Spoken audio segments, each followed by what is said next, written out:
Bom dia, pessoal. Eu sou a Flávia Ranieri, sou arquiteta, especialista em gerontologia. Eu comecei a pensar em arquitetura para as pessoas idosas porque eu comecei a ver que ninguém estava pensando.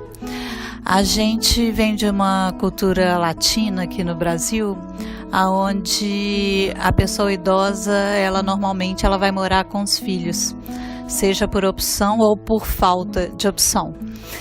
E a gente não vê muitas alternativas ainda fora isso, né?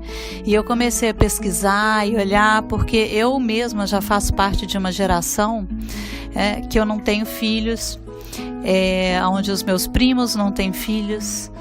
É uma geração que a gente não pode mais contar com essa cultura que a gente vem carregando.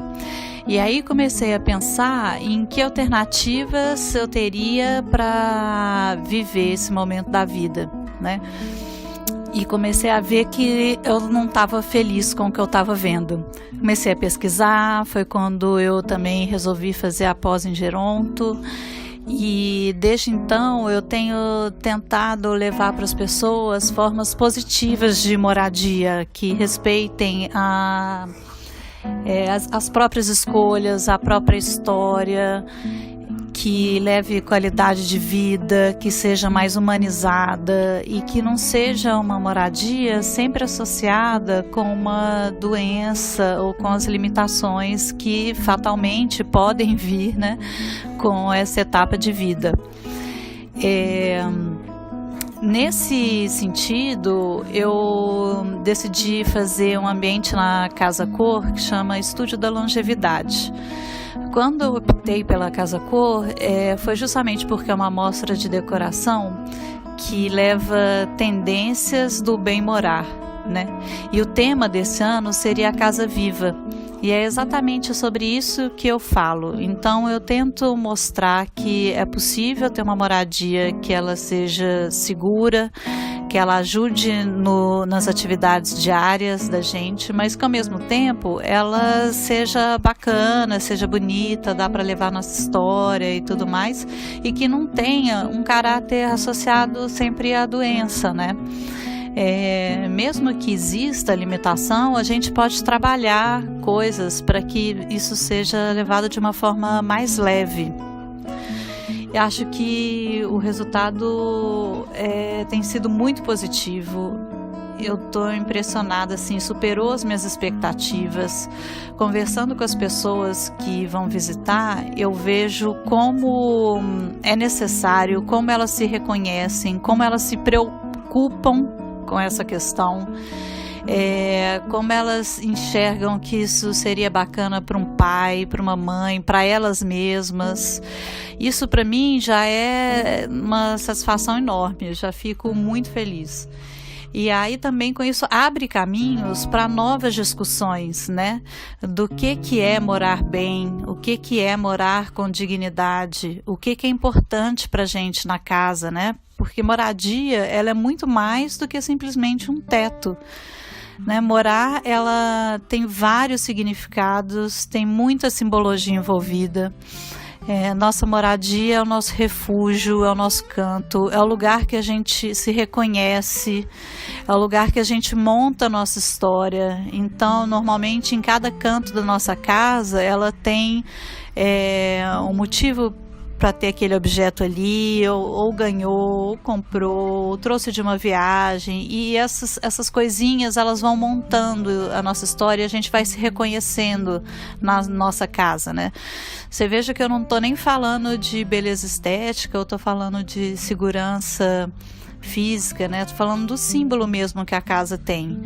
E muitas vezes, quando a gente fala de moradia para o idoso, as pessoas elas esquecem da segurança emocional, ficam tão presas na segurança física, né, em acessibilidade, mobilidade, que são super importantes, mas eles esquecem também dessa segurança emocional, que é tão importante quanto, né? A gente não pode deixar este lado, a gente não pode deixar uma vida de lado e prevalecer só a outra questão.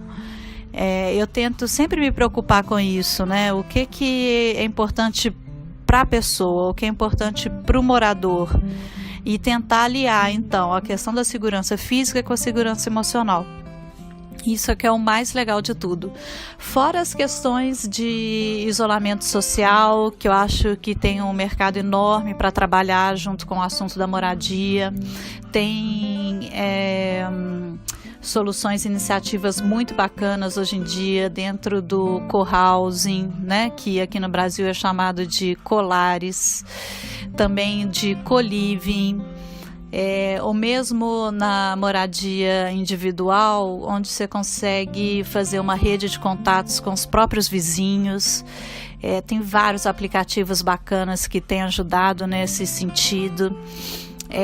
Então a moradia ela vai ganhando peso e forma em vários outros contextos, né, que são super bacanas. Eu acho que o assunto ele precisa ser mais falado, ser mais discutido.